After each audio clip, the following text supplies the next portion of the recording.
So welcome everyone. It is Chicago Sustainability Task Force Day, November 18th, and really happy to have you all. The link to the agenda is in the chat, so thank you in advance for signing in and then following along. Feel free to paste in any links that you want to share or information as we go. But we'll start off with an introduction, even though most of us know what the Chicago Sustainability Task Force is. With this being a, storytelling edition, I have tried to organize our story a little bit when I introduce us. So who are we? We're a group of large facility operators, event organizers, and program coordinators, like Carter at the Field Museum. And what are we doing? We're taking action to improve operational sustainability. And really, the leadership that we demonstrate is largely what inspires us to convene. And then, acting responsibly and activating responsibility is the influence that we have, and really providing local proof points of feasibility. I think those are the outcomes that drive me to not only do the work, but capture the stories so that we can get others to realize it can happen and then follow suit. And the cadence, which we'll talk about today, is meeting every other month and looking for opportunities to collaborate and sharing best practices, but then also learning from one another. And, we're happy to have Tim leading some kind of educational component of the storytelling at the top of the meeting. So, really, as far as influencing goes, I think that comes to the core of the reason why storytelling is so important in sustainability. And obviously, it's key that we aren't greenwashing or telling a story that doesn't have backup. And that's where data comes into play. I think when we look at what data matters, a lot of times it's based on what people are afraid of or what they're caring about. And so there's risks that people have recognized, through the climate summit, but also just in the news media every day. Sustainability is no longer talked about only in April, right? And I mean, that's been for so many years, for the last decade. It's like, all right, Earth Day is coming. I'll get that one person contacting me for a quote on why sustainability matters, or, oh, it's National Recycles Day. Let's say something. But I think we're all seeing that there's more interest, there's more coverage, and there's more awareness, not only about the climate and the risks of not taking action, but also environmental and social justice. And environmental and social sustainability have always been a package, at least, with the work that I do, but it's becoming, more clear. I think those lines are being drawn more in the storytelling, but also in terms of impact. So I hope that that's part of, what we're able to get out of this sharing today. And with the importance of having a strategy, I hope we'll get into this not only with Tim, but some questions that I have for you guys is, if we're storytelling, how are we able to responsibly use the data, the anecdotes, the information that we receive, especially when it comes to representing a population being impacted by climate? How do we respectfully share these stories in a way that's not exploitive? So with that, that's kind of what, swirls in my head when we're talking about sustainability and storytelling. And now I'd like to introduce our colleague, Tim Frick, and he started the digital agency Mighty Bytes back in 1998. And he helps nonprofits, social enterprises, and purpose-driven companies solve problems, amplify impact, and drive measurable results. Obviously, that's why he's a part of the team. And so it was in 2012 that he became certified as a B Corp. And he's shared about that before, but hopefully he will again help explain what that means and what prompted him to start the B Corp community here in Illinois. So Tim, without further ado. Hello, thanks for having me, and I'm very happy to be here and talk with you all. I didn't, Stephanie just literally this morning, she and I exchanged a little bit. I haven't been able to make a lot of the recent meetings. And so we just kind of had a quick exchange this morning and told her I was going to be on and that we had some storytelling resources to share, which I can put into the chat for everybody. We've been, like I said, like Stephanie said, we're a digital agency and we've been around since 1998 and a B Corp since actually 2011. And we started the local community of Be Local Illinois in 2012. But, we are mostly focused on working with people who are out to make positive good in the world. And the way we do that for them is we usually build these kind of enterprise-wide publishing systems. And then it's our job to help them fill them with content and fill them with compelling stories. And so part of our job is design and technical, but part of it is also just helping them tell a good story in a meaningful way that is accessible, inclusive, findable, all of that good stuff. And so that's kind of what we do for our clients, most of which are many nonprofits you've heard of, lots of social enterprises, lots of other B Corps, et cetera, and stuff. So that's kind of my story. Stephanie, how did you want to frame this conversation? And I know you said you had some, wanted to have some Q&A back and forth and kind of a discussion. What would you like to start with? Well, I think that, the sustainability storytelling checklist was a great resource that you shared. And I'll go ahead and put that in the chat. I just did, yeah. Oh, you did? Okay, perfect. And I think, I would be interested in hearing how you tell your clients or partners, what is the place to start? What's the first step to take to identify, the story you want to tell or the audience you want to tell it to? What comes first? Well, with sustainability storytelling is a little different than kind of your standard marketing. With standard marketing, you'll say, what's the story? Who do we want to reach, and what story do we want to tell that is compelling to them, and also, suits our business needs or our organizational goals or stuff. With sustainability storytelling, there's a giant pitfall in that, because so many stakeholders are involved. You want to make sure that you're engaging them throughout the process, and that your organization is, doing actions before telling stories. Usually, that making sure that you're engaging all the stakeholders across your organization. So a lot of times we'll start off with like a persona exercise of some sort and say, hey, this is who is it that we're trying to reach? But then we'll go straight into like a gap analysis and say, all right, what stories do we want to tell? What are the actions that relate to those stories? And sometimes we'll find that, a client has, a story they want to tell, but they don't actually have actions that match that story. Or they'll want to tell a story and not realize that there might be some unintended consequences with telling that story because another part of their organization is doing something that, kind of it has tension or goes against that story. And so just making sure that, the right stakeholders are involved. And we do this in a workshop setting, which is very collaborative and open. Just because we found that that's the fastest way to reach consensus, and the more diverse stakeholders you have in these workshops, the better chances you are of creating a better solution, writing more compelling stories, and also not missing blind spots. So, that's typically, like I said, a workshop is the first thing that we do with our clients. And then usually out of that comes some sort of roadmap or plan. And then we evolve that roadmap or plan, that strategic plan over time, and work with them to make sure that they're on board with that. And, if things change within the organization, it obviously changes the roadmap. Yeah, that makes a ton of sense. And, that kind of segues into one of the questions I had, which is, what issues or values are most compelling right now? And, my guess is that maybe traffic, to a site that's got an issue being covered might be one way to know what's really resonating with audiences. But in terms of, figuring out the stakeholders, but also, what is the hot story, if it's a trend or otherwise? How do you determine that?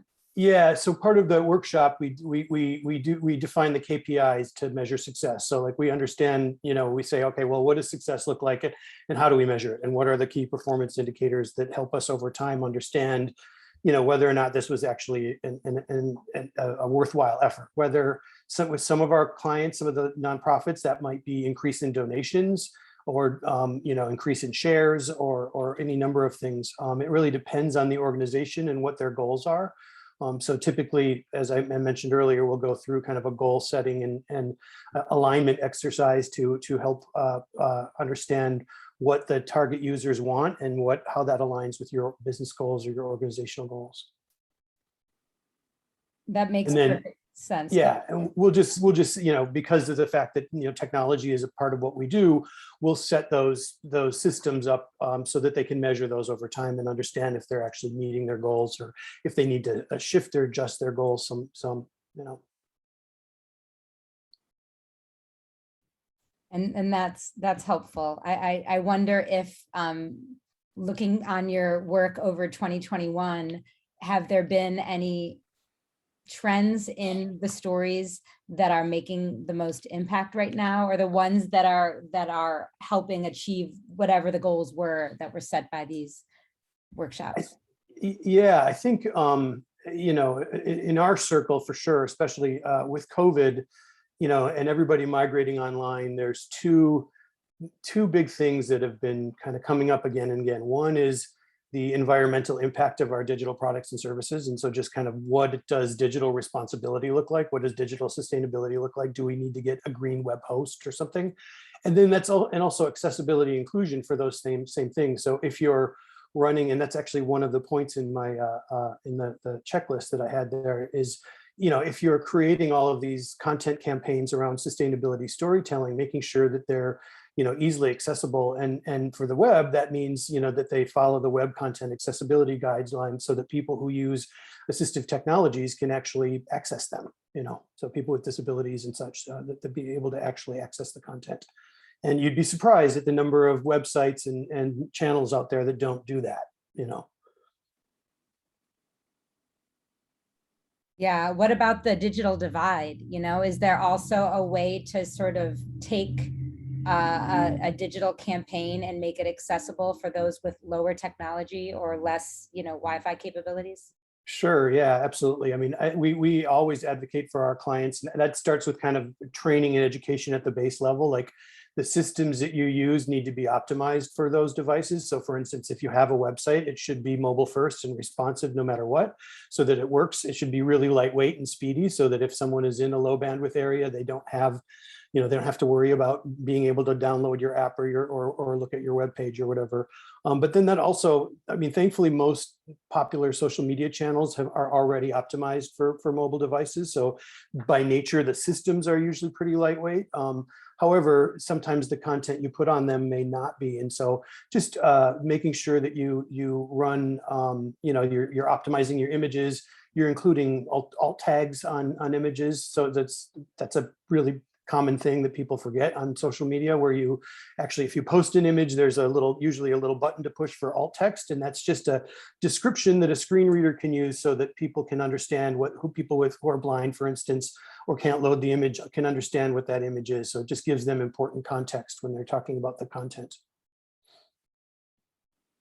That's a good tip. That's kind of like, take the pumpkin seeds out of your pumpkin before you put it in your backyard to compost. One of those little things that really, really matter if not everyone knows. Totally.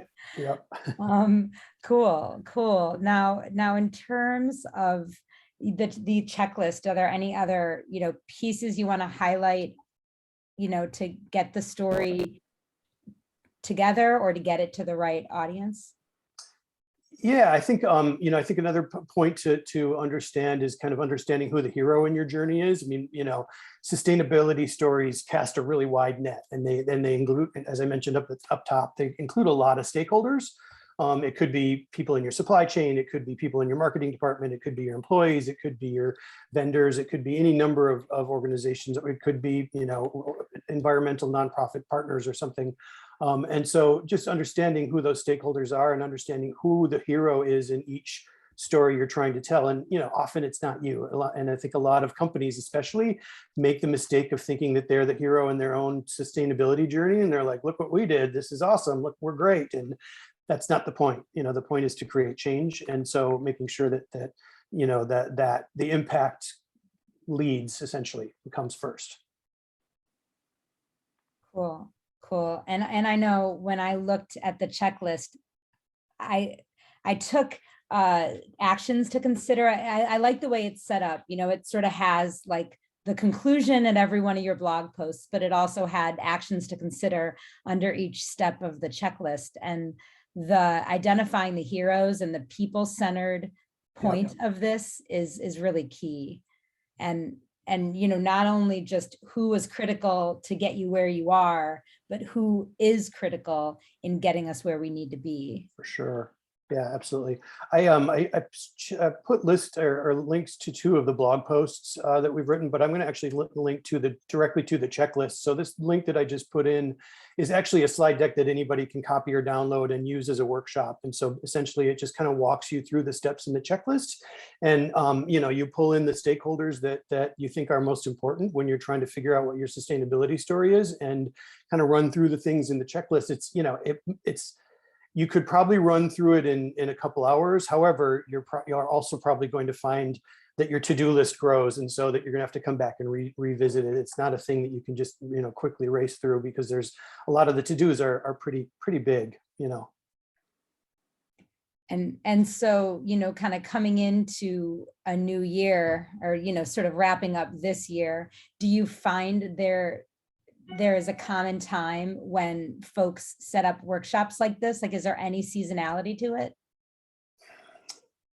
I think because of the nature of actions first, story second, it's got to be ongoing.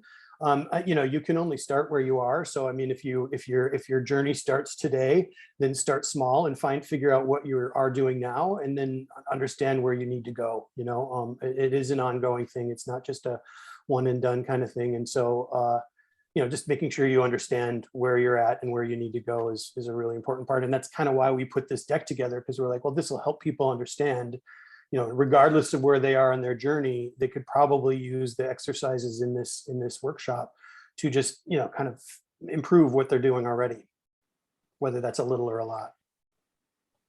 Yeah. That makes a lot of sense. So anyone else have questions for Tim, or thoughts that come up just as he's shared out with us?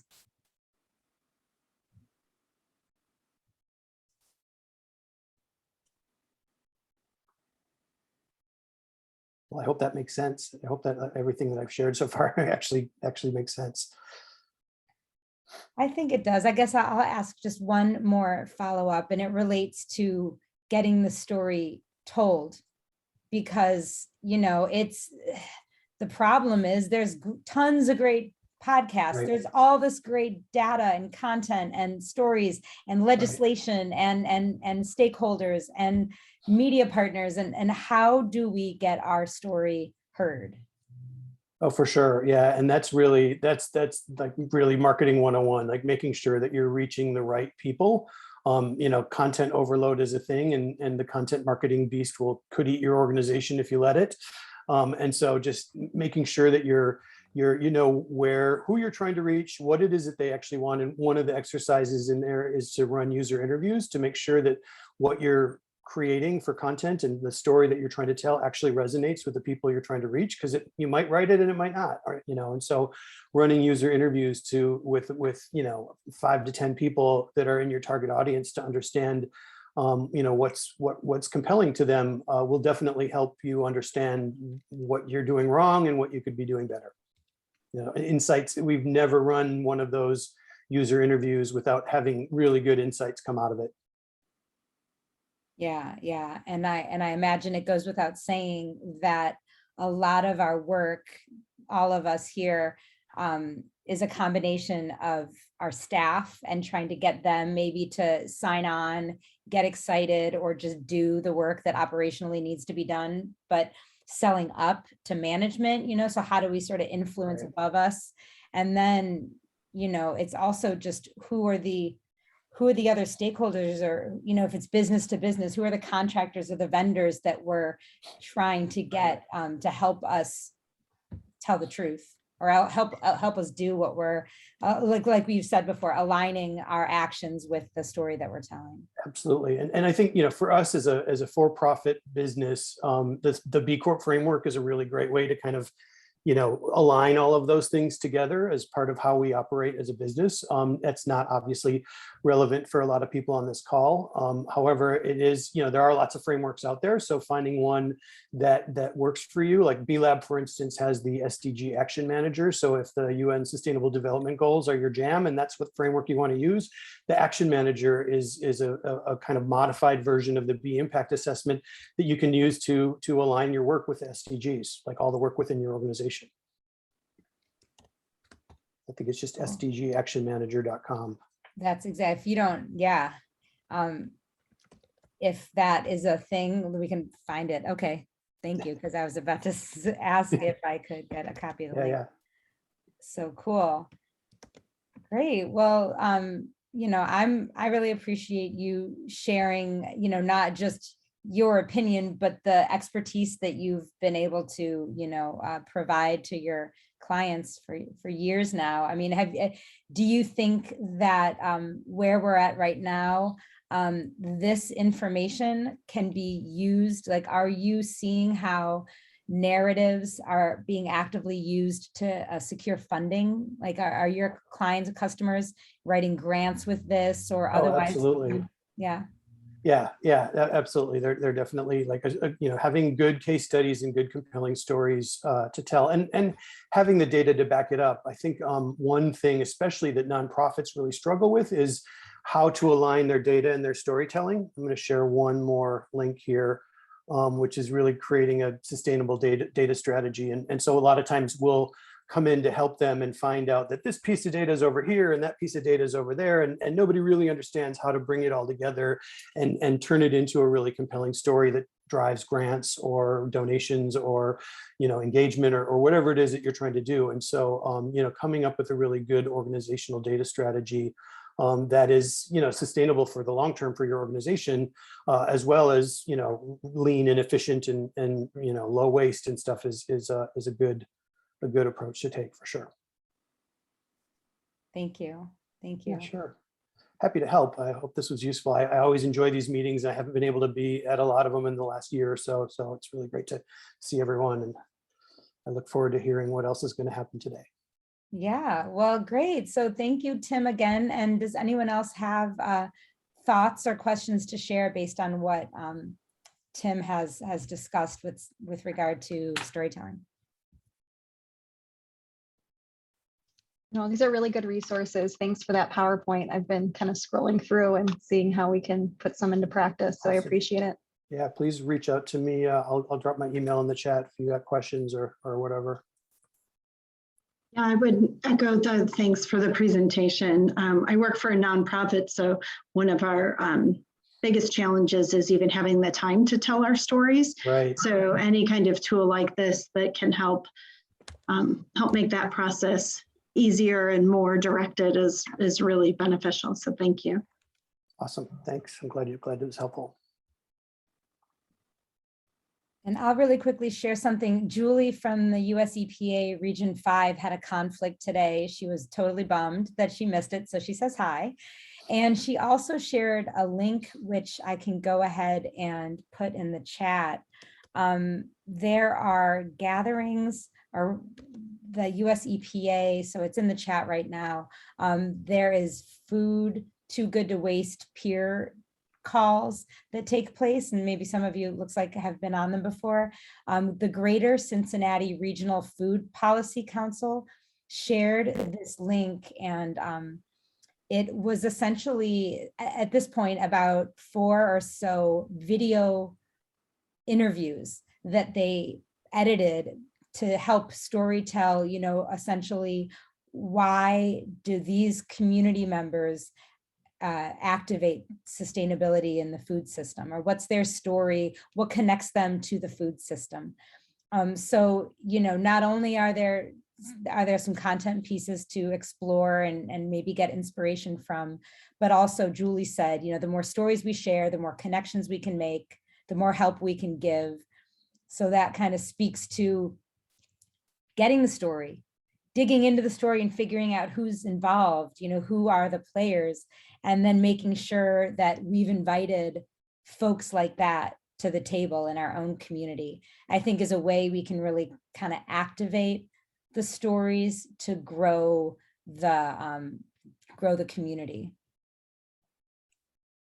I just wanted to sort of share something or reflect, and maybe it's kind of ties to this, related to what you mentioned this morning, that this prize was picked up by the media. There was actually another ABC newscast, where they reach out to us for the story. But I think one of the things is that, you spend a lot of time interviewing relative to the amount of what they capture. And our perception was in this particular story that WBEZ did, although they took a quote of mine, they didn't really understand the project.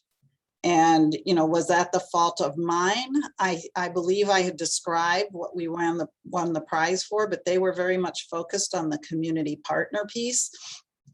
Whereas this is like a research project that is supposed to develop best practices. They're hard to explain things to the general audience and don't necessarily appeal to what, so it's a lot of times. So when you talk about something getting picked up then in the media, it's really, what do they see as newsworthy, which you may feel like you have this really important success or project going on that could be really impactful, but they just focus on a particular aspect of it. I guess coming back to Tim, I see him nodding, if you have any suggestions for that kind of situation.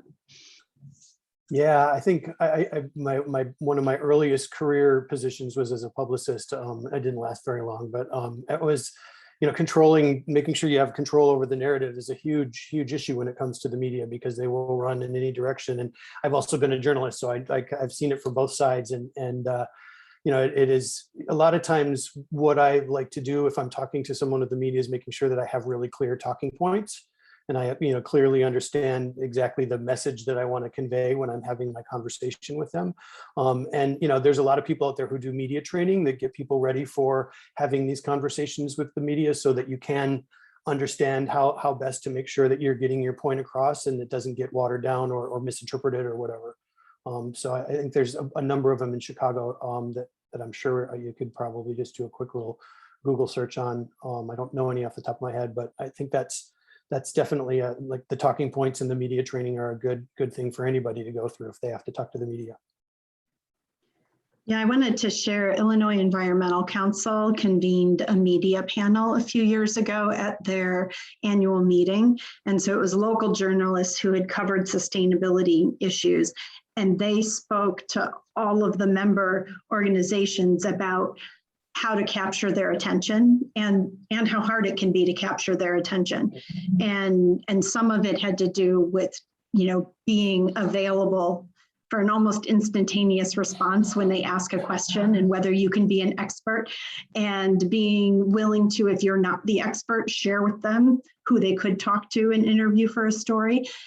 And it's interesting because that was one of the things that became really clear, those relationships that you form with the people telling the stories. And my relationship that formed with Monica Eng when she was with the Tribune, then carried over to WBEZ and is now carried over to her new role.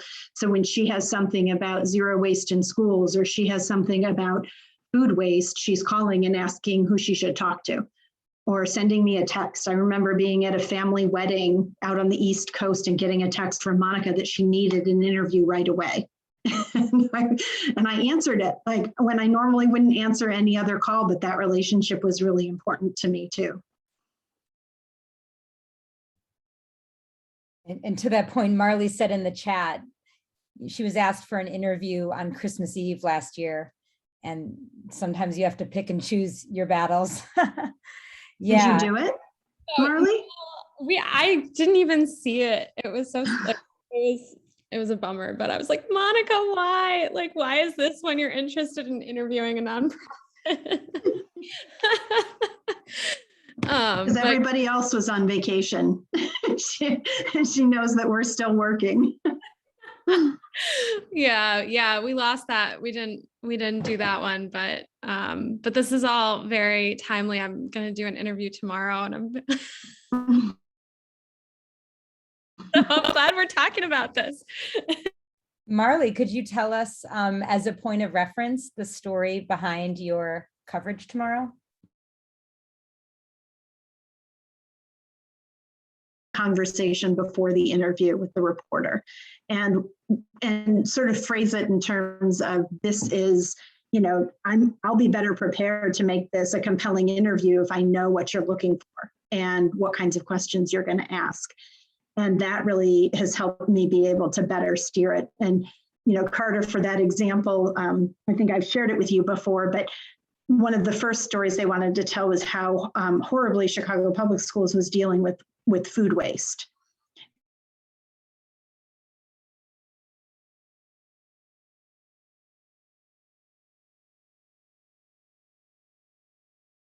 Throw them under the bus. So I worked with Chicago Public Schools to give the Tribune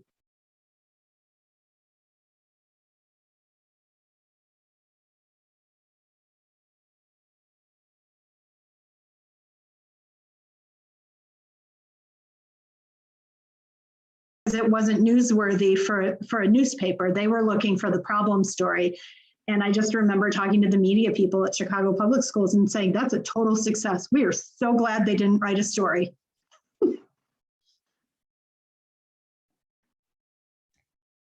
I apologize for the technical difficulties. I don't know if anyone else has been freezing up, but hopefully I haven't held up the conversation. Okay, good. Not at all. I would just add to that, yeah, that's all critical. One of the most important things I've learned, especially with social media, is the reality in terms of maintaining your relationships, is that if you see the headline and you're like, what in God's name is that? That's not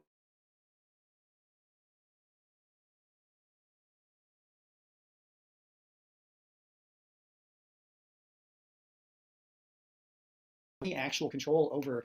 It's not just like the headline in, you know, sort of like groups in a platform like Facebook. And I've seen the same story posted with, you know, like a half dozen different little snippets. And so many people respond to the snippet, never read it, because they either don't have, like, you know, the subscription, or, you know, they're on the fly and they just respond. So it's, it can be a bit of a minefield, it feels like sometimes. And just I try not to say no. The one time I did, though, I am not sorry I did, because they wanted me to appear on Chicago Tonight, which, you know, typically it's like, oh my God, what a great opportunity. They're like, to talk about the city waste study. And I'm like, I haven't seen it yet. And they're like, well, it'll be fine. You know, like you can comment intelligently. You were part of it. I'm like, no, like there's just no way. Not going to do it. It's crazy. So yeah, it's, I'm glad I did that because that would have been ridiculous.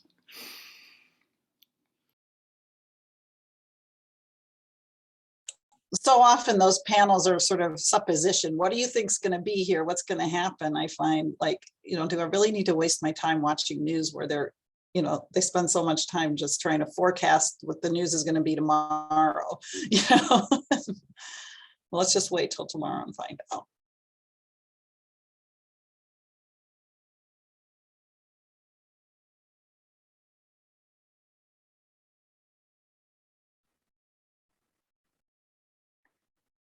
Feel like we might be missing Stephanie. I am Yeah. here. Oh, you're there. Good. Yeah, I am listening, especially with having a little bit of technical glitch. I'm listening, but I am curious if anyone else has thoughts to share on, you know, either a story that's coming up or something that you have, you know, as you're looking ahead to next year, something you're planning on. You know, maybe the actions are going on now because you want to share it out at a conference at some point next year, like any sort of future facing stories or plans, communication wise. It's a big question. I think I'll speak on behalf of the Wasted Food Action Alliance right now, which is, I think there's a lot going on in Illinois, nationally, internationally, about reducing wasted food. But I think engaging people in a conversation about wasted food is truly challenging. And being able to identify, I think about what London did in reducing wasted food, and they firmly believe that you have to address it at the household level.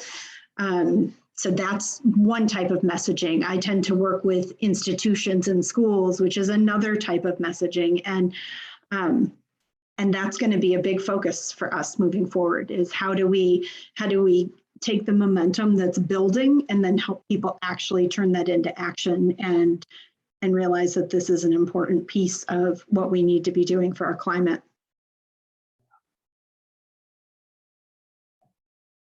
Yeah, that's creating urgency, Jen. I think that's what I'm hearing you say. And Carter, your hand is up. Is that for you to chime in now? Yeah, I was kind of laughing to myself how, like, while the climate summit was going on, my inbox just exploded with all sorts of concern for climate and what are we doing about climate? And now, it's like the interest is kind of, it hasn't disappeared obviously, but it's not like in our face the way it was like every day with these stories that were coming out. And there were some really important things, but to the communication struggle, I just know this group will appreciate this. So I've got the Recycling Coalition Board is going to take a tour of the Heartland facility tomorrow. And I wish I could bring like a bazillion people, but even at like 8, they were like, oh, like, that's a lot of people because I don't know why. It doesn't seem like that many people to me. I think they're worried people can't hear, actually. It's not like a COVID thing. But in the course of like talking to the folks from Lakeshore, LRS, I was so excited because I thought I was going to like no, not excited, right? I thought I was inviting Tracy, who runs Recycle by City, who does all of the Blue Card communication. And I was like, oh, what a great opportunity for all of us to highlight that, we're now down to like the one private company in the Blue Card, quote, managed competition system. So it's Streets and Sand using RMC, and then it's Lakeshore. And like, what a great opportunity to be able to streamline the communication on it, because you've just got less actors that you have to think through and their issues with their MRFs and all that stuff. And so I'm talking to Steve. So Josh is giving the tour, but I'm talking to Steve Ramos, who will be there as well. And I'm like, Steve, Tracy's coming. And he goes, who's that? And I'm like, Tracy from Recycle by City. She's the one that does like all the official communication on behalf of your Blue Card stuff. And he was like, oh. And I realized he had absolutely no connection or relationship with her. And I'm like, oh, good Lord. Like, this is this is just like such an easy, clean way to do it. Jen, by the way, Sandrine should be on that as well. So just furthering the quest to get us all on the same page and past the, ludicrousness of some of the stories we've heard over the past couple of years. Because, recycling is challenged. It's not the end all be all by any stretch. We should be reducing and reusing and all that stuff. But it works. There's just all sorts of varying degrees at which it works. So we're excited to go. If anyone has any questions that they're dying, for insight on and want to post them in the chat, I'll do my best to at least compile them. So I'm thinking about it. But I really want to see the robot. That's kind of my big thing. Like there's the artificial intelligence robot, which I know is just basically like a little picking arm that pops around. But I want to just say I saw it. Yeah, exactly. Because I feel like it's got a great name, it's got a great brand, and nobody even knows that this thing exists. And it can relieve some, frustrations and concerns about contamination and whether they're actually sorting this stuff properly. So that's it. Will Sandrine have the ability, if she cannot attend, to send somebody else from Chicago Public Schools?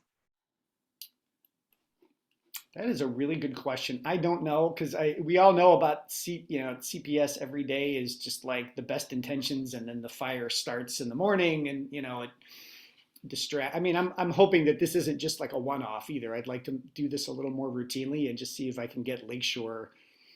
I'm surprised Lakeshore doesn't run tours of this place, like honestly, like every week, and just use it as a promotional tool. I mean, I feel like once you see it, your buy-in level will increase substantially, but you've got to see it. I mean, and that's, it's like the composting site, right? It's like a little bit inaccessible.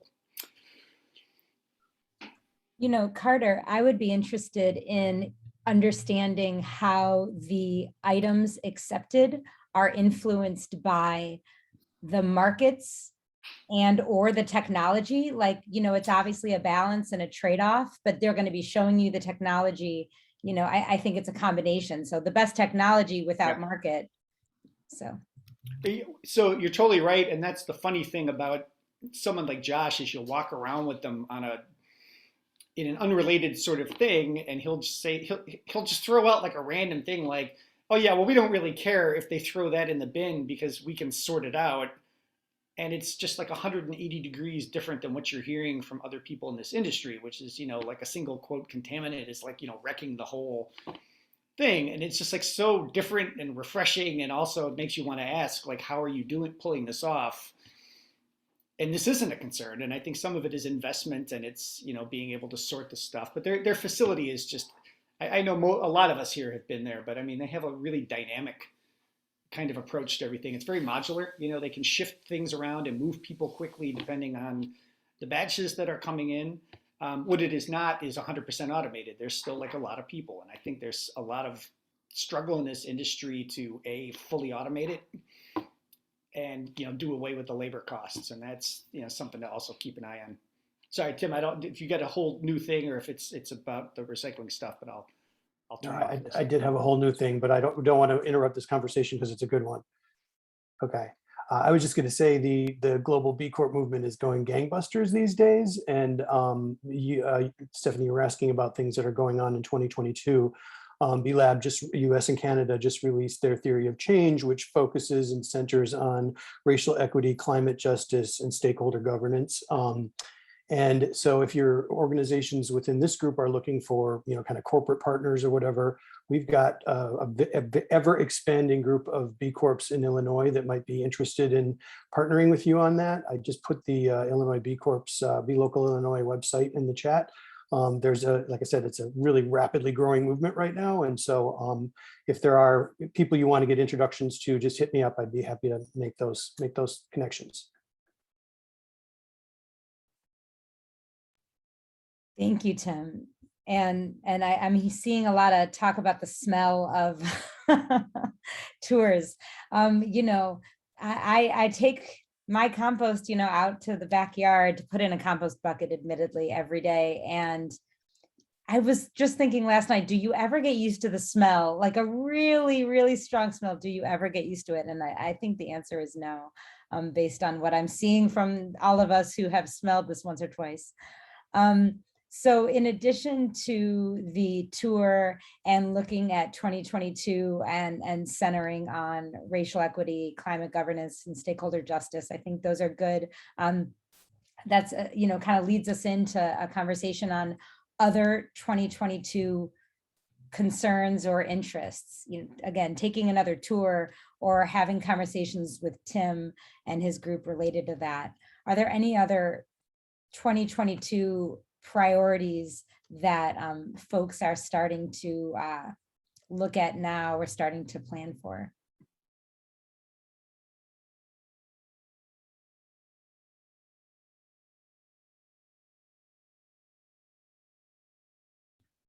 I've got a little list since I had I knew what I was going to ask, so I thought of my answers. And this relates to really, 4 different things that are coming up that I wanted feedback on. It's opportunities for people or just opinions on, as my peers and colleagues. So number 1, next year, early next year, I anticipate having a survey that I'm going to send to you all. So this is kind of just a word of warning on wasted food and packaging. And it is, we did Jen Nelson, 7 Generations Ahead, and Lucy Peterson from IPHI and Alliance for Health Equity worked on a survey that's gone out to hospitals. And Jen, you shared that last month, but if you want to drop it in the chat again, I know it's been updated, the graphic, and I'll go ahead and share it in the meeting minutes. But Jen, maybe if you want to just give a quick update on sort of the response to date and just the top line learnings, because I think it helps explain, sort of the actionable value of this survey and what I hope to mimic in doing so next year with this group. So top line learnings, you can send out a survey to hundreds of hospitals and get 15 responses, not surprising. but the responses that we got were really, really fantastic. So these are hospitals that are letting us know what kinds of actions they are or have taken to reduce wasted food, to rescue and donate food, or to recycle, to compost or digest food. And then asking them what they'd like to learn about any of those areas. So our goal was really to have, to be able to start bringing together case studies where this is happening successfully, and then be able to share that, because there was a lot of interest in improving programs in food rescue or starting programs if they didn't have one at all. There was interest in composting. And so we're going to be following up, and we're talking right now about convening a group in January or February to bring the hospitals together and have some of the stories of success be highlighted, but then really have it be a discussion around what kinds of connections can we be making? How can, you want to do more food rescue. So here are 2 or 3 models that work in this area. Now, what kinds of partners do you need to get this moving?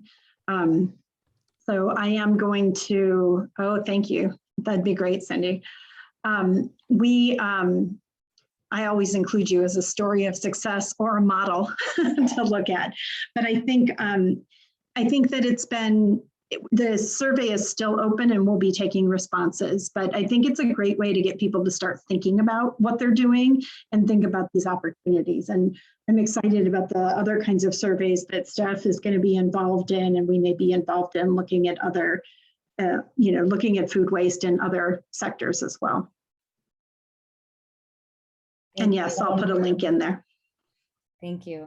And Cindy, that's going to be great. I don't know if you want to mention, is this just for UIC Hospital, or are there other learnings that you were thinking you could share?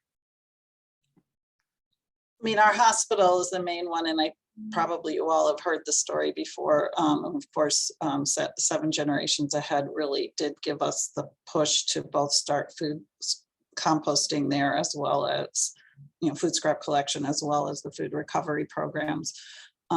We do similar programs in our student centers, and we're expanding our composting just to a couple more buildings that are sort of front of the house collection. But food recovery happens at least in one of our student centers. So that's there. Yeah, I wanted to acknowledge that, these, and I know I'm not here that often, but these kind of groups and the work, we do, sometimes it's hard to see the fruit of that work. We talk a lot and share ideas, but I can see the trajectory over time and how it has moved the needle in so many areas. And, sometimes it's that, one little interaction or that push that gets us there, but I think, I just want to acknowledge, Stephanie, that you bring us together for this, and that there are real outcomes from this work. So thanks. Thank you, Cindy. I appreciate hearing that, and I'm happy it's comforting to know that folks still feel that way. And I feel the same. I think that I learn from you guys every single time we're together. So back at you. And so proud as I, again, just keep seeing the successes announced with so many of you, and the awards that folks are receiving and grants. So great. So we'll look ahead to next year, having the wasted food hospital focused event go on. And then I'm just looking at the chat, and I don't know if Deb, okay. We didn't hear it, but Cook County Health and Hospitals, Jen, have they all responded to the survey?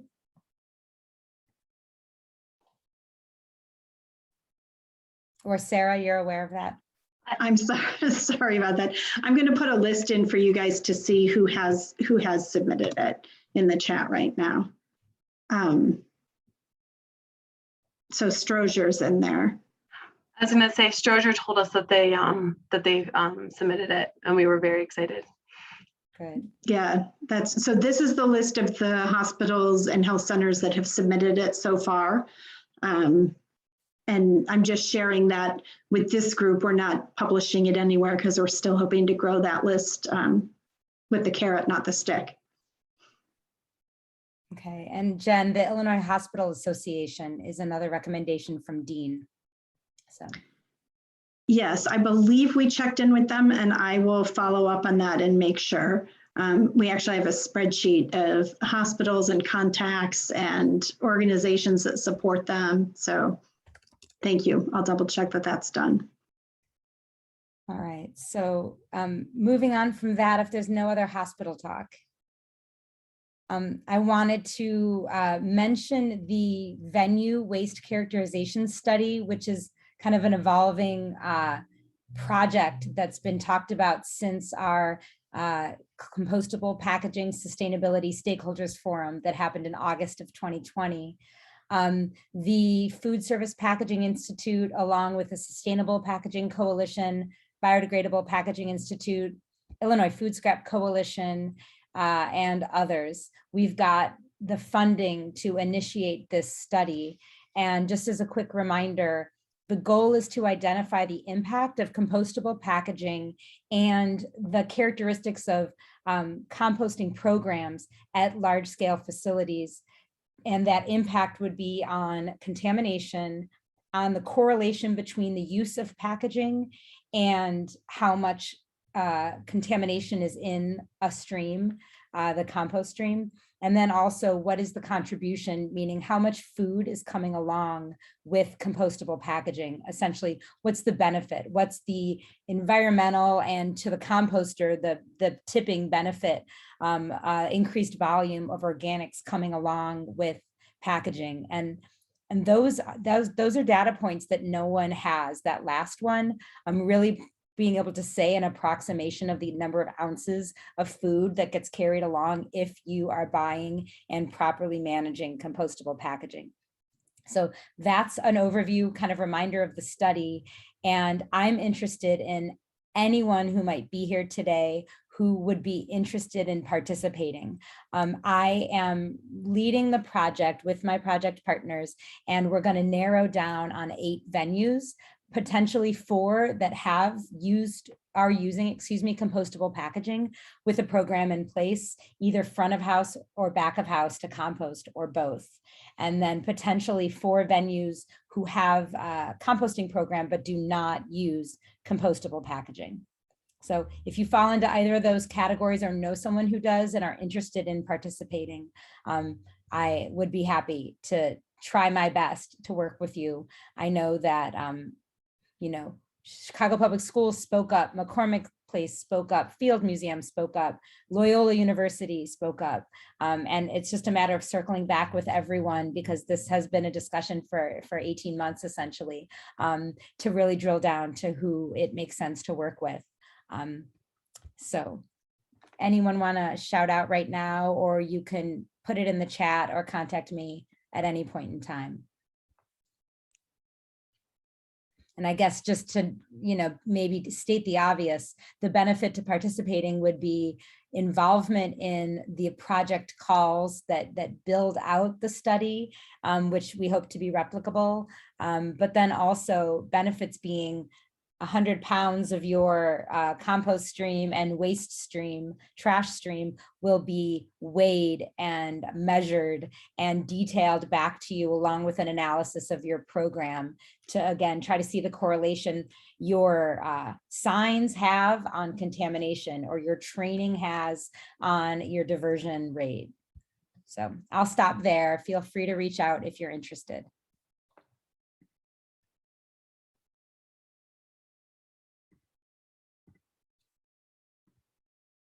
Okay, and I'm going to move ahead on now. Okay, Cindy, I'll follow up with you, and thank you, Jen. Great. I would be happy to work with both of you on that. So I'll put a note to reach out, and we can talk more about what venue you're imagining. And thank you, Carter. Great. This is all good to hear. The distance from the point of the waste sort will have somewhat of an impact because it will impact project budget, but it remains to be seen exactly where we'll do the waste sort. So thank you guys very much. Looking forward to that. So now I'm going to share 2 forms. Oh, go ahead, Carter. Do you want to say something? Okay, just waving. Hi. Okay, thank you, Susan. So I shared a form for food donation for the Chicagoland Food Sovereignty Coalition. They're an organization that was discussed last meeting when we talked about food rescue initiatives and really the opportunities to not only capture food from an existing program, but then also looking at just really great organizations that have needs that are currently unmet by their lack of capital or existing budgets.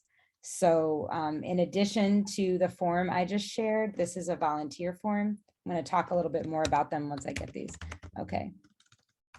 So again, the Chicagoland Food Sovereignty Coalition, which Jen Nelson and I have had the pleasure of working with. I'm putting their intro. This is the last item that I have to talk about while I'm typing. Okay. The Chicagoland Food Sovereignty Coalition across the city and in Lake County as well. There's over 30 autonomous mutual aid groups that really are able to activate and pick up just like the media wants, quickly, immediately. When Kat Morris, who's on the call with Chicago Marathon, let us know, she reached out to me saying she had, I don't remember, about 10 pallets, apples and some Frito-Lay products. I think it was 26 minutes from the point that she contacted on the Monday after the marathon. Within 26 minutes, there were 2 cars there to pick things up. I mean, that's amazing. And it takes Kat and others who have the food to know who to reach out to. And that's where, you know, if Jen Nelson and I can be a resource, or, you know, sharing this information with you allows you to contact the coalition directly. They can be a real asset. And then you can know that 100% of the food that you're donating or 100% of the dollars are going to feed people. Kat, do you want to share quickly just about that experience and maybe even more in relation to the marathon? Yeah, what ended up happening is that after the marathon, the next day we're clearing out the park, and we were planning on taking the extra food back to our warehouse and then contacting the Greater Chicago Food Depository, who would in time pick it up. But what had happened is the storm was moving in and we had no trucks available, and the storm was getting closer. They canceled the White Sox game so I called Stephanie and I said, hey, can you help? And just as she said, literally 20 minutes later, I had 2 cars pull up and we got them loaded and out of the park. And it was amazing how quickly it all came together, because we had to get it out of the park. And we all had to get out of the park too. So it was an amazing effort. I really appreciate it. Good, good. I'm glad it worked out on both sides. So that's kind of an open partnership opportunity with the Chicagoland Food Sovereignty Coalition. And then last thing I wanted to mention on my list. Go ahead, Jen. Before you move on, I just wanted to point out that one of the really critical things that Steph mentioned was that this is a completely volunteer-run coalition. And so I know that, you know, that figuring out whether something can be picked up, there's so many pieces of logistics that go into it. And that's why the form that Stephanie shared is really important, because for the 26-minute response time, it was how big is the donation, you know, how long is it going to be good for, who can pick it up, who has, you know, a big enough vehicle for that. And they mobilize, but anytime, you know, Cindy, you just mentioned that this could work as you start having larger events. Anytime there's some sort of advance notice and the ability to, you know, estimate what you might have. I know with events it's really hard, but just to even say what kinds of things may be available, then they can have people who are ready and scheduled to come pick up if there is a pickup. So they are volunteers, so it is tricky figuring all those pieces out.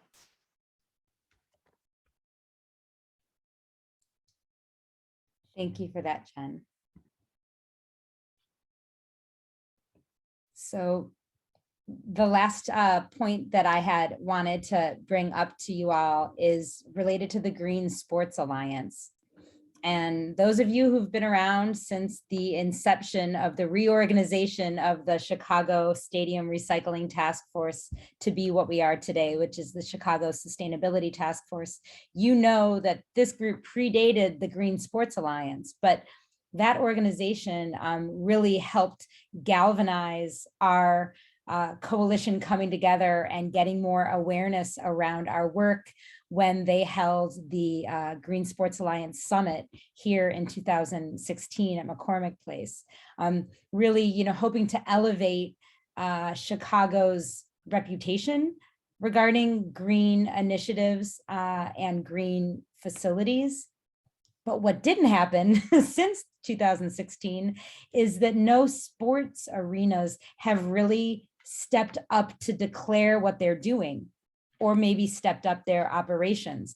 We know Soldier Field is LEED certified. I don't know the specifics of where it is today, or if it still is. Carter, feel free, you know, with your knowledge at the museum campus, maybe you can speak to that or speak to anything you know on the sporting front. And before you unmute yourself, I'll just say, it, you know, having discussed with the Green Sports Alliance, our colleagues there, they are interested to know how they can help leverage their relationships with the leagues and the sports clubs to, you know, help with what I would consider the desired outcomes of really moving our teams and stadiums forward. So I wanted to just open that up to you guys and hear what you're thinking. So Carter first, and then Marley. I'm on board with what you're thinking. Well, besides me, you know, just wanting to beat my head against the table for Wrigley Field, which comes up at least several times a year. Carter, why are they still not recycling? I'm like, no one listens to me. I don't know. Soldier Field specifically is a weird one. I think to some of Tim points earlier, actually. So they promote this as a LEED certified facility, but it's not the whole thing. What they're referring to is as part of that big renovation when they did some of the offices, that part specifically is what's was done under a LEED framework. So they're not like for that to be really like a LEED thing, it would have to be the operations and maintenance, and that's the ongoing kind of part. And I have heard nothing from Soldier Field that suggests that they're making any progress in that regard, to be honest. Brendan Daly left. I don't know how many people here are familiar with that. So he's going to be tackling the zoo. So we'll get to see what he does with all the elephant poop. But he's working on composting. I'm I'm very excited to see what on earth he comes up with. But the Park District now, with everything else going on, I mean, I don't even know if I don't think they've replaced him.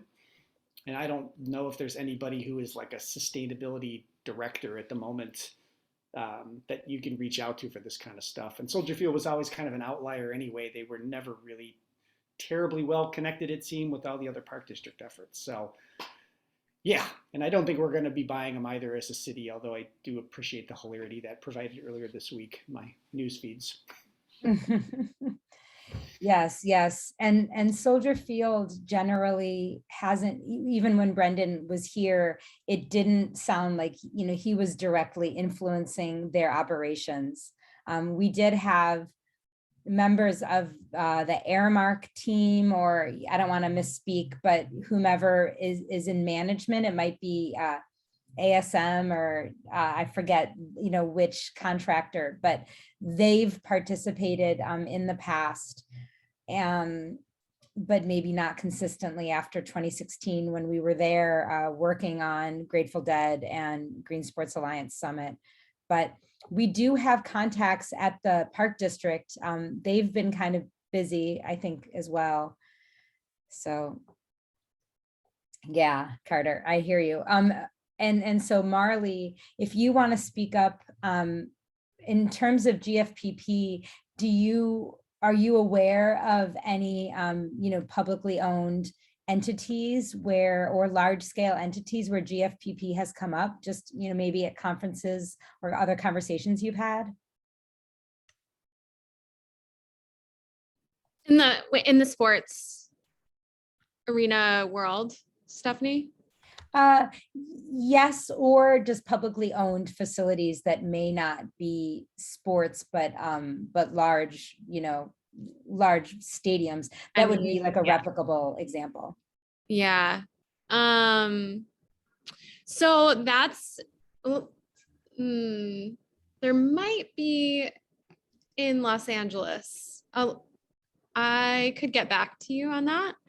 But I will just say, like, I've had a lot of discussions with Farm Aid about GFPP because they're like concessions, the way in which they work with Live Nation and their, concessions is so incredible. And so them kind of going through a good food purchasing assessment to demonstrate that this can be done in an arena setting, in a stadium setting or in that kind of setting.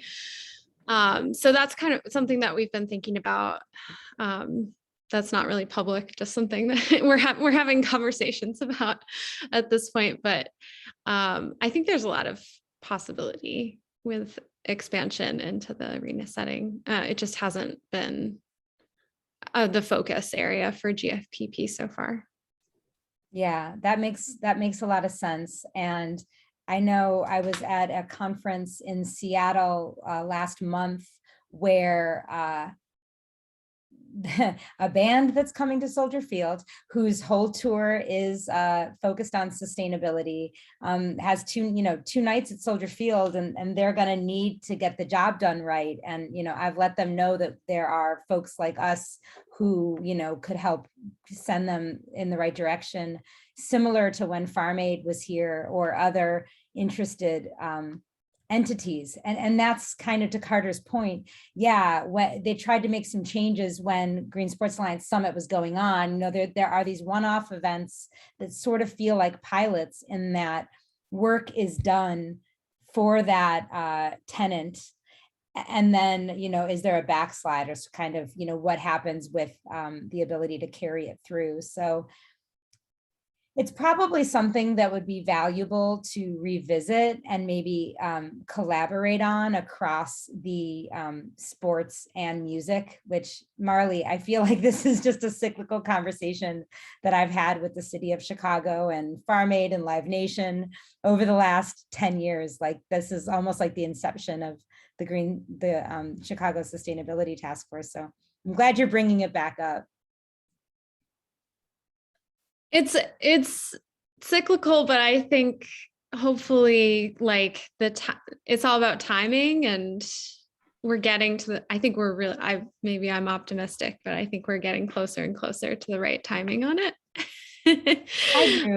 I do too. And so kind of to that point, I was hoping that, there is something that can be studied with this venue waste characterization study, because it's a funded project, so we can engage someone who's interested, but maybe not all the way there yet. Just like Soldier Field composted, they started composting like the month before Green Sports Alliance. They composted during the Dead show, and I don't know how much longer after that, and then it subsided. But this would be a great way for an existing program to get sort of re-stimulated. So, and that's only one example, but great. I think this was helpful to think about these things out loud. I want to look at, kind of similarly to the Green Sports Alliance, other potential alliance partners or aligned initiatives that we may. So GFPP, the Good Food Purchasing Policy, is the one that Marley's essentially brought up. And what are other ones that are coming to mind? And this is just going to help me to think about who we should be inviting. And then also for all of us storytellers, storytellers, who should we be talking to? And then potentially who should we be inviting to speak at meetings next year? So NRDC Food Matters was who Jen Nelson just brought up.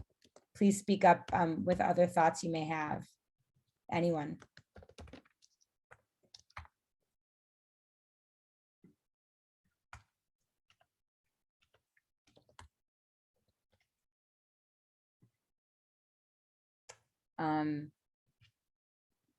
Carter, do you want to speak to this? Yeah, so just a quick, they released the 2022 Climate Action Plan kind of update. And I know there was a lot of discussion and activity as part of the climate summit about the importance of food waste and methane, because people have finally started to wrap their head around the fact that the methane is the short-term sort of super greenhouse gas pollutant. So I'm not really sure where the city is with all this stuff, to be perfectly honest, but I just wanted, just in case people hadn't seen that, because I felt like it also, just sort of got lost in some of the news shuffle there. But, it's probably worth at least going through it, because it at least gives you an idea of what the city's priorities are looking like at the moment. And kind of, to that point, and really, Tim brought up and shared the link to the UN Sustainable Development Goals and how you can really align action directly to, tie those directly to goals. I wonder, as Chicagoland entities, how we might be able to best unify our storytelling by really pointing to which goals our work next year is focused on accomplishing. Which goals are we targeting with some of our initiatives? And I don't think that's something we're going to really kind of get to today, but maybe that's an exercise that we can all do and think about. I don't know if people have thoughts on that. Maybe having someone from the city speak next year about the climate action plan. We Will Chicago, I know, is a separate initiative, but I also just saw a toolkit released on how to carry on a discussion to identify needs, and I feel like there might be kind of a link to that here. Sarah, sorry that you have to leave. No worries. Was there anything you wanted to share before you go? No, not right now. I'm sorry that I have to leave. I have to go pick up some kids. But Deb and Rich are on, and they can answer any county things that you might have.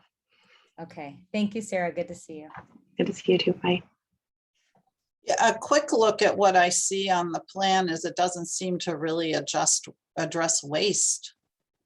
In the city plan, it's more about trees, power, and transportation. But I might be missing something. And I think, as Carter said, they never do. It is, I don't know if any of you watched COP26, the Glasgow play-by-play, but I was so surprised. We have these moderators who are largely focused on asking a question and then asking the next question, not really engaging in the discussion at the panel that I was watching. It was regarding food, and the moderator felt compelled to say, here we are at a climate summit and we're barely scratching the surface on food, not drawing the connection between the food system and climate impacts. And conversely, at the food summit, they barely touched on climate. This was someone from the UN moderating and speaking to that. And I don't know if others agree, but I feel pretty strongly that there's a big gap in that. I mean, granted, at Greentown, Rockford, that was precisely what Gary Cunine, the executive director of 7 Generations Ahead, and the gentleman, Brad, I think, from Sustain Rockford, that's what they were talking about, the connection between climate and sustainability. But largely, I think that's lost. And waste, similarly, is the boring topic folks don't like to cover. So maybe Cindy and Carter bringing up the climate action plan how do we bring waste or organics or food rescue, but this waste prevention piece, how do we bring that in, and how do we activate that within the action plan? It might be a good session for next year. So that's where my head went. And Susan, if you want to share what you're thinking. Yeah, thanks. So thanks for sharing that, Carter. I didn't know until a few days ago that a newer edition had come out, and I was talking with someone from IEC about it, eager to see what are they saying about waste. And yeah, her take on it was, yeah, it's not really represented. It's focused on energy, on transportation. And I was wondering, could it be related to the way that waste gets accounted for in like greenhouse gas accounting? Is it because waste is exported, or is exported waste accounted for in a city's municipal greenhouse gas? I don't know what the word is for it, but when people are making plans and doing that, are they not focusing on waste as much because of some accounting thing like that? Do you know? Yeah, I would say if the goal is reduction and greenhouse gas reduction, and you're talking about scope 1 and 2 emissions, which are from direct and indirect waste is usually a scope 3 emission because it's a third party. It's the landfill's emissions, or it's the life cycle cost of the product, which are often not taken into account. So that's true of our carbon goals. It's a very small percentage, but there's another set of goals, around waste reduction because of that impact. And also because it's an entry-level drug, as I want to call it, into sustainability. Everybody always thinks about waste and recycling when you talk about it, if they don't have a very deep understanding. So, and I think other impacts, that COP maybe didn't address, and I didn't follow it as closely as I would have liked to, but, because we know that how we grow our food and the food we eat have a big impact. And of course, that is something that, Chicago has a certain role in that because of all the urban agriculture, right? And the growth of that. And it may be that we find our connection more in the Resilient Chicago plan, or, these other things, because it ties so much more to the community piece that isn't really addressed, as I can tell, in this plan. I was just going to add, I mentioned that methane was mentioned quite a bit, but then sort of much to my distress, when you dug in and read about it, all they were talking about was the methane that the fossil fuel industry tends to have leaking all over the place at their, as part of their supply chains, which was a little frustrating to say the least. But I think everything being discussed, it's the mantra, you manage what you measure, and the city doesn't measure it. As I can tell you from a billion FOIAs, the city has absolutely no idea of what is happening with the waste. The UIC research team, report is out there. It's in the waste study, and that was brought up multiple times kind of throughout. Like, the data is inconsistent. There are problems with the data. This is the best we can do. But I think with the emphasis, the Chicago's emphasis on the buildings, it does make sense. It's our climate means that, we're heating the buildings and cooling the buildings. And so they tend to obsess, I think, on the buildings because they're also somewhat easier to tackle systemically. If you can sort of clean the energy, at least in theory, then the building should also get cleaner. It's like the EV kind of move, but there's nothing like that for waste. We've got like 100 haulers, they're all doing their own thing. We're using, this like antiquated system of reporting by the haulers. There's disagreements that I've stumbled on that are really disturbing about to what extent you can trust any of the landfill emission stuff, because they don't include, for the most part, apparently, any emissions while the landfill is active.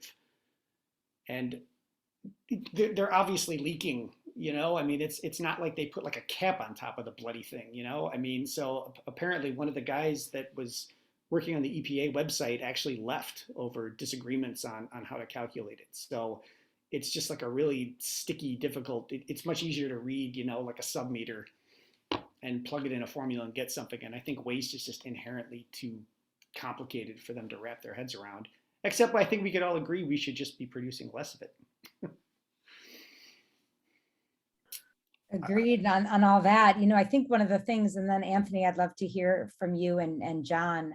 I know that the waste strategy document talked about ideas and recommendations from the Delta Institute. But, then there's a plan, and the climate action plan, our plans, actions. So the question is, how are those together? Where in the plan are these strategic recommendations? Maybe they're there, now that the 2022 budget, I believe City Council approved it. So then, I think probably those things might still be coming together, but that's what we really want to know, right? I think that's the point of all these links. Anthony or John?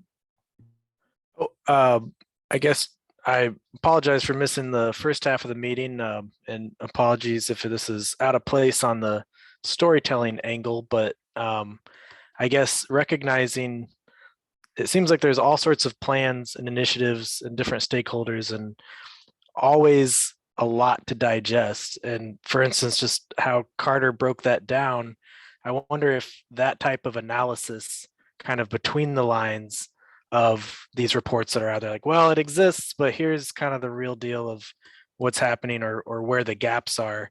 I wonder if that's something that we could do to help provide some analysis or context to people in this world of so many different initiatives and reports and numbers that are thrown out there as a way of telling that story.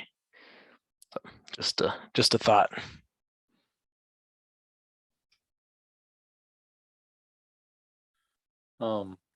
Yeah, and just to throw a wrench in this story, I have a different one altogether. So in early December, we're going to announce at City Colleges free divvy annual memberships for all students on a first come first served basis. We secured 2,700 memberships at the D4E price of $5 each, heavily discounted from $108 each. As we're welcoming students back to campus, we had about 25% on campus in the fall. We're expecting 50 to 75% in the spring. We have no campuses, dorms rather. We have no dorms. So all of our students are commuters, and we offer the UPass. The student portion of that cost is $70 out of the $140 that we pay, but the divvy pass will be free. Regarding emissions, I mean, Christ, we don't even collect batteries, and batteries are like worth something to people who want to manufacture batteries. And like, we can't pay 5 cents for a can because somebody says no, and that person, has more juice or something. I don't really understand how politics works. I'm out now. But I guess I don't really know what to do about any of this stuff except come to a decision as a group of stakeholders and just say, this is our line, this is what we say. And then we're all saying the same exact thing.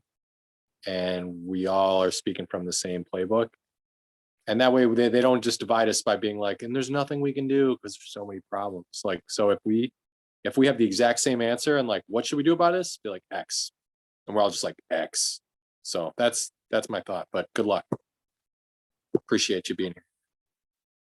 John hits on a great point, which is the value. Well, several points, John. First of all, you always bring up transportation, and I always love that.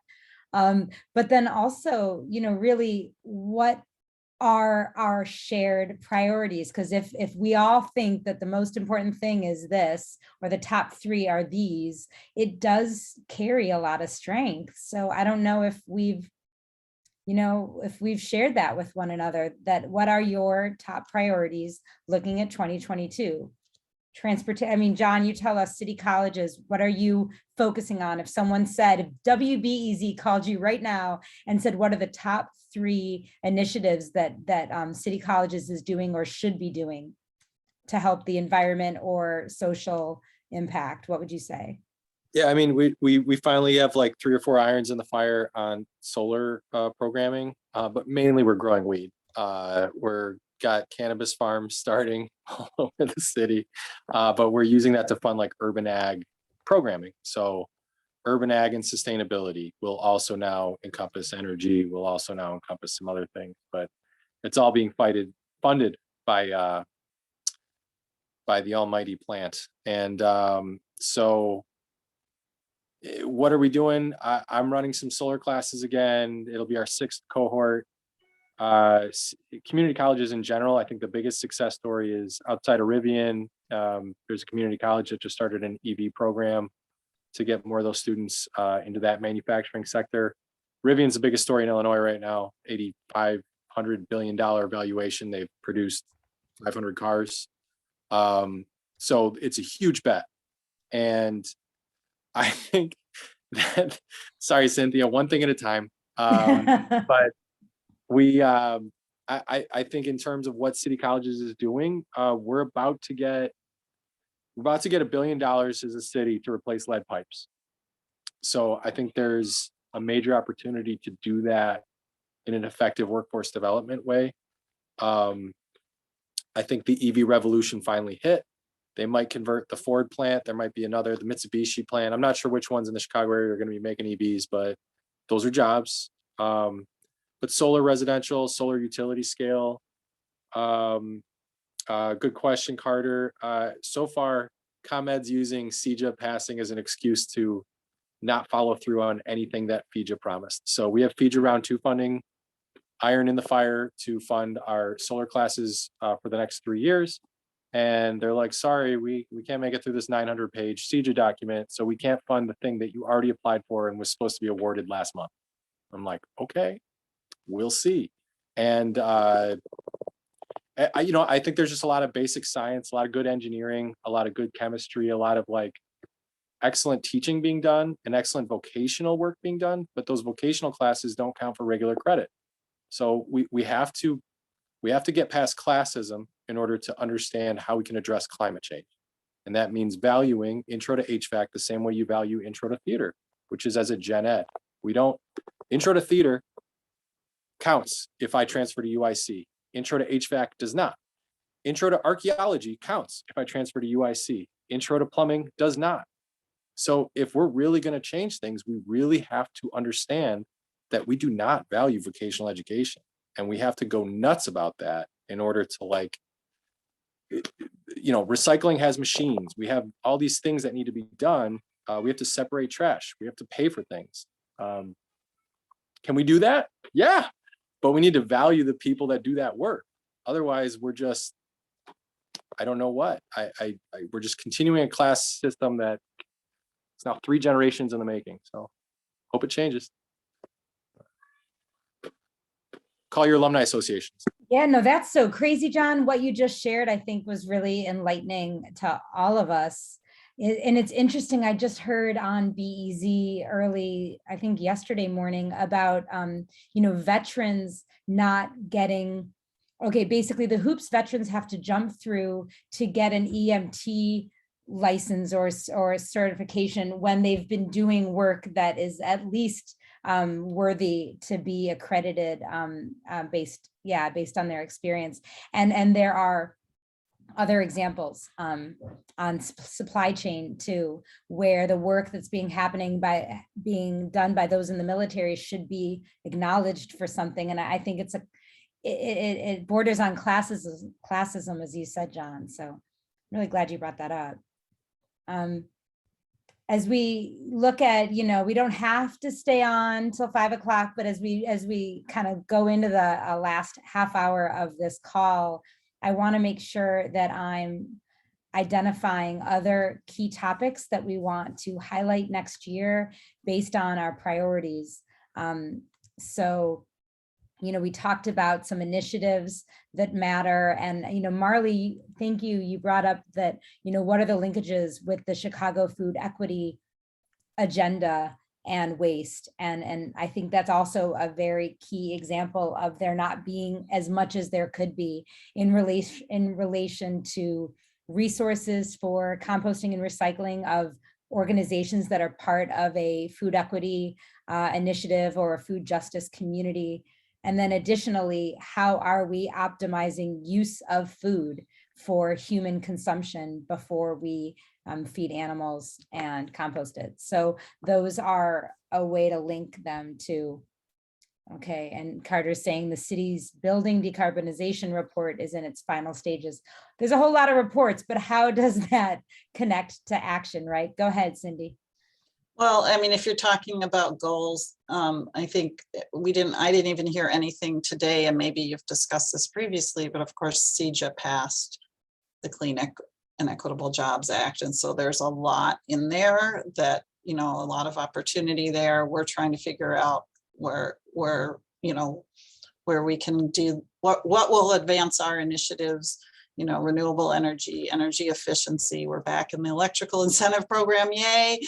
And there's also all the EV and the EV infrastructure. So there's a lot of pieces there that might be interesting to explore. I don't know if this group has got interest in any of that, but there's obviously a lot going to be coming in, and anything else in the federal infrastructure plan, like John was alluding to the lead pipe piece. So maybe some time spent on that and how we can share opportunities there. Yeah, I think the information that we received or the discussions we had about CEJA this year were really led by Illinois Environmental Council, and we're focused on the advocacy portion, because it wasn't yet law. It happened soon after, I think Colleen was here with us. So sort of the opportunities that come out of it is different than what we've covered before. And Anthony, you mentioned clean energy. Would you say that that is different from the type of discussion that Cindy's talking about? No, it's part of the discussion. Our focus for next year is definitely on ramping up our efforts to have some solar farms here in Cook County. And that's where we're spending a lot of resources, so that way we can say that we're going to be 100% reliant on clean energy. Outside of that, we're focused on, we're not going to call it a campaign, but it's going to be like a call to action about behavior when you're in nature, which will tie into not bringing in styrofoam and single-use plastics and helping us compost and things of that nature. It's going to be more of a call to action campaign. So that's our focus for next year. Cool. That's great to know. And the behavior in nature and research around how, the healing aspects of being in nature and growing food in nature, I think that kind of intertwines together. So I think a forest preserve hosted CSTF meeting when there's good weather might be in order. I don't know, Anthony, how that sounds to you? We would love to have this group come out. Just let me know when, and we'll give you some options in terms of where. We've got nature centers. We can go to the botanical gardens or the zoo or some of our newly restored natural areas. So it all depends on what this group is comfortable with, but we would love to host you all. Awesome.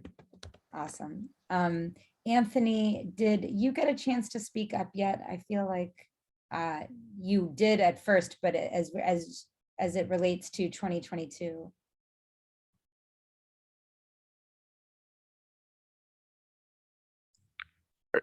Are you still talking to Anthony Tyndall? Oh, no, I'm sorry. You know what? Okay. Just Good wanted to make point. sure there. Good point. There's two of you. No, Anthony Santorelli. I'm thinking of the Illinois The Green Green Business Alliance. Association. Okay. Yeah. So I think at the moment, our focus is just, we've been doing a deep dive on metrics development. So digging into the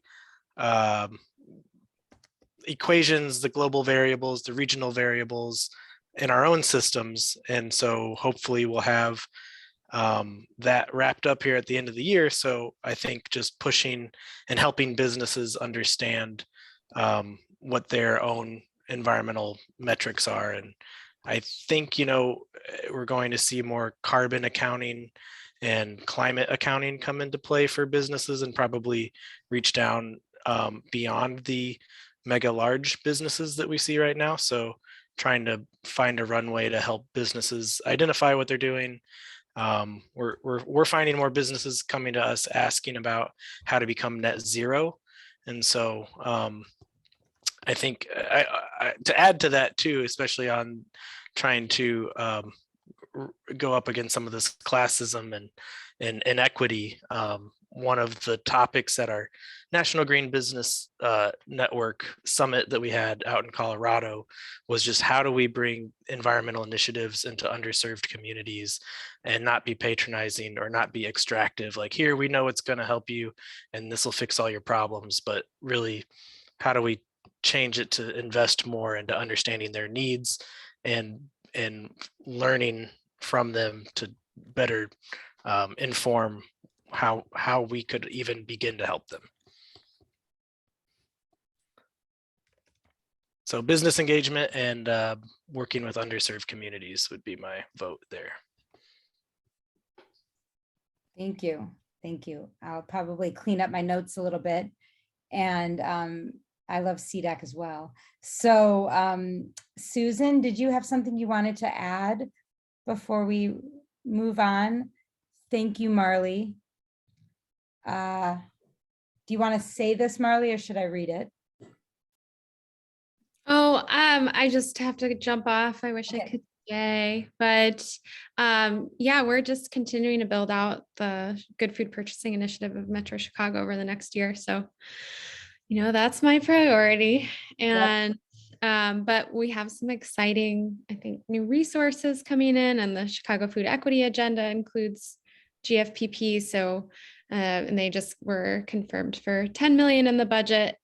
So a lot of really exciting momentum at the city level. And then with the broader initiative work, I think our Good Food and Healthcare cohort will continue through the next year. And we're exploring a Good Food and Higher Ed cohort to build out. Still no real plan there, but would love to kind of think that over with you all, the efficacy of something like that.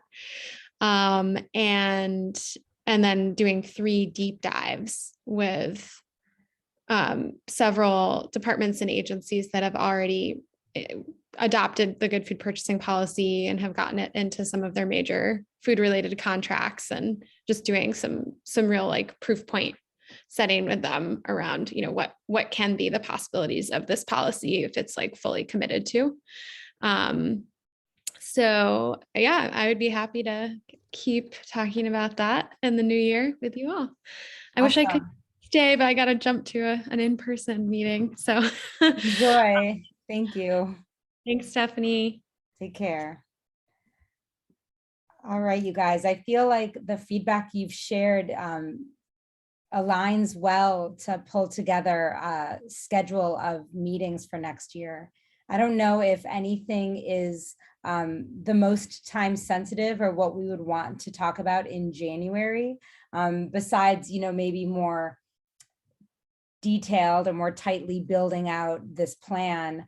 Is there anything folks definitely want to cover at our next meeting? And then we'll talk, the last thing we'll talk about is the cadence and the timing of that meeting and subsequent meetings.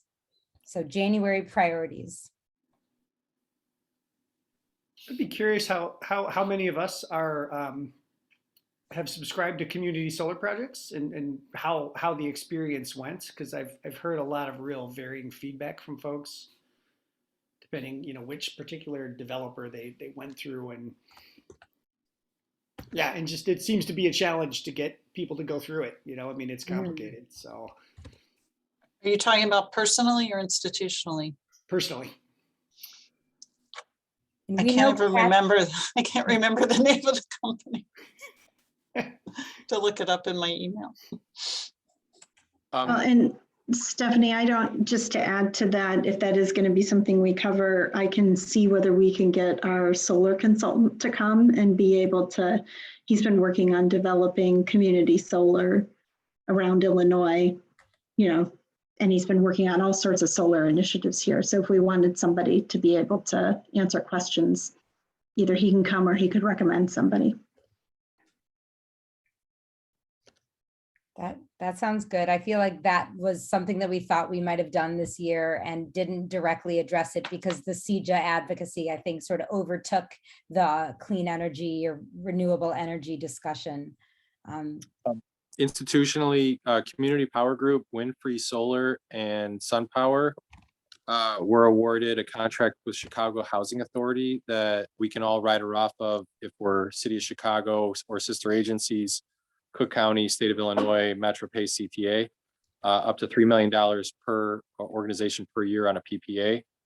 So as they build out capacity, that could be huge because they have like 3 or 4 renewal terms on there. I think it's like 9 million total per vendor.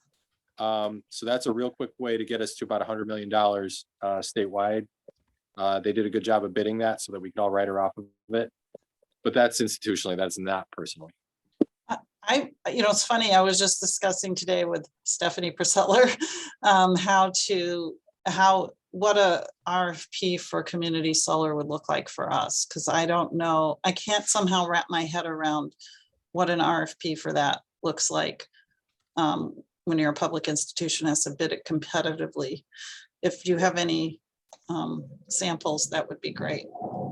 Yeah, and then Leanna McKeon over at CHA was the one who got it across the finish line. To my knowledge, she's the only one that's done it. So she's probably the best bet. But I will try to follow up with her on the language of that RFP specifically. And then I think in general, the more we can move to PPA, like as a regular thing, we can prove the demand for capacity so that they can build a gigawatt here and there, and we can all be anchor tenants. Oh, Loyola did it. Loyola University did it. For community solar. I think they That's bought what into I'm a asking. 300 megawatt farm they bought into. But yeah, I mean, I would follow up with Leanna because the CHA RFP allowed them to build it on site or off site. So I think community solar is definitely able to be part of that. And then that's all wrapped up in CEJA. Again, Illinois Solar for all those things. They should have just funded the rest of the waiting list, which we're on. They chose not to yet, even though that's a 2-year vetting process, and they have to do 10 times that amount of solar in the next year. So I just think it's hilarious that they're saying we can't fund projects that are already ready to go. Oh, I thought they were going to do that. They're funding the original load. They're not addressing the waiting list yet.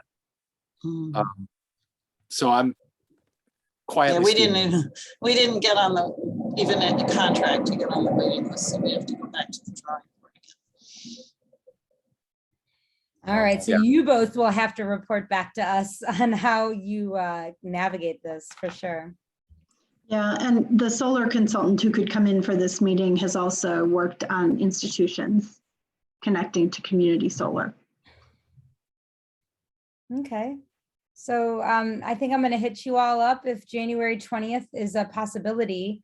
Let's really, as a final thing, third Thursdays 3 to 5 every other month beginning in January has been our cadence for the last 2 years now, focusing on themes like we have here earlier today, and really focusing on member updates every single time, and whatever kind of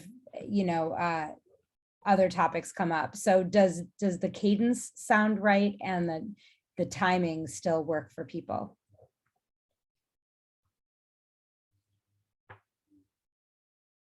What else would we be doing on the third Thursdays of every other month? I don't know. All right. Then I have a slight preference for earlier in the day, but that's been a standing preference. Yes, I know picking up kids from school, now that I have a kid in preschool, it is not as ideal, but Yeah, my right. kids are on the other end of that one though, so I'm getting closer and closer to this being easy. Okay. So as long as you can make this work, I can certainly make it work. All right, but it's an open thought. If folks, want to see this happening a bit earlier in the day rather than ending your day with this, please speak up or send me a note afterwards. Thank you, Carter, for adding it to your calendar. So the dates that I kind of estimated out, that this, the notes get a little wonky by the time I'm done with this meeting, but and I'll clean them up like I usually do. But right now in the chat, I am putting the dates for next year: January 20th, March 17th, May 19th, July 21st, September 15th, and November 17th.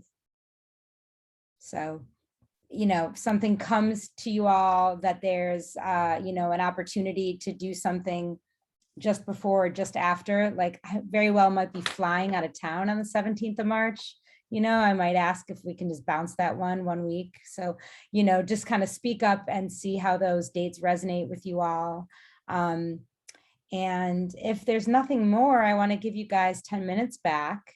Any other final thoughts? Ooh, green drinks on March 17th is actually a really smart idea, even if I wouldn't be here for it. Any other final thoughts, Carter? Could you take over green drinks now that thank you for bringing that up, because it's just been AWOL, right? Since Peter at Foresight kind of stopped running it in Chicago. Yeah, I don't really You know. need help. I mean, As someone who used to do green drinks in the Champaign-Urbana area, I think it definitely, if anyone else wants to step in for those sorts of things, I feel like that sort of effort's always welcomed. I don't know enough about the specific green drinks up there, but if it's not happening, I would think whoever did it before would be happy to see it keep happening. Well, I think it's a great idea. I totally skipped the part of the agenda at the top of the meeting where I asked for help, because we don't have any administrative support. So communications and more consistent social media, updating and keeping the member contact list updated, and website content. Those are all things that I have not been stellar on doing this year, admittedly. So I probably wouldn't add green drinks to the capacity just yet, but any of those, including green drinks, are on the table, Anthony. Maybe we could put on the agenda for next year going after some funding or grants to help with that, just because this is a ton of work and there's, all sorts of benefits that come out of this. So I would think surely we could find some grant or some funding to help with that. Such a great point. It's a really great point, Anthony. It doesn't have to all be on your shoulders. You're doing a ton and the community thanks you, but we should give you some help too. Yeah. Well, I'm open to thoughts on that, not being a nonprofit entity myself. I haven't really written a lot of grants that were for Brightbeat's benefit, or that the check would be coming to my company. So it's a thought that, is there an entity that would want to have a little bit of ownership on this? Obviously, the city of Chicago makes the most sense. But there's some complexity that goes into writing that grant, but that's something I can bring up, and then just open-minded to everyone on Anthony's suggestion here. I think grants to do this better and more often even is a great idea. Some of the foundations might sponsor it, but I know that we got funding for a little bit for our Alliance to Retrofit Chicago Higher Ed from, I think, the Joyce Foundation and maybe the Chicago Community Trust, but I have to look back and see. Okay, that's Steph, you're also, Brightbeat's pretty well known for getting your shit done. So you might be able to find a fiscal sponsor somewhere on this call. Yeah. Oh, I get it. already. That's something to keep in mind. All right. I like all these ideas. Any last announcements that anyone would like to make, or final words before we sign off for the year, as weird as that sounds? I guess I would just like to comment on the fact that I never fail to leave these meetings more inspired and with more knowledge. And I know it's been a really tricky year or two, Steph, in terms of funding that's coming in for work for Brightbeat. And I can't thank you enough for still committing all of the time and energy that you do to this group and bringing us together. Thank you. Oh, you guys, thanks, Jen. Happy to do it. It is something that means a lot to me. So I'm glad again that it means a lot to others and is beneficial. I just want to jump in on that and say it has such a different feel to it. It really feels like a good chunk of time was just like sharing and here. It's just a different Zoom meeting now that we're still in Zoom. But yeah, reiterate, always get a lot out of it. So thank you for doing what you do. Awesome. And everybody for sharing. It is all of us.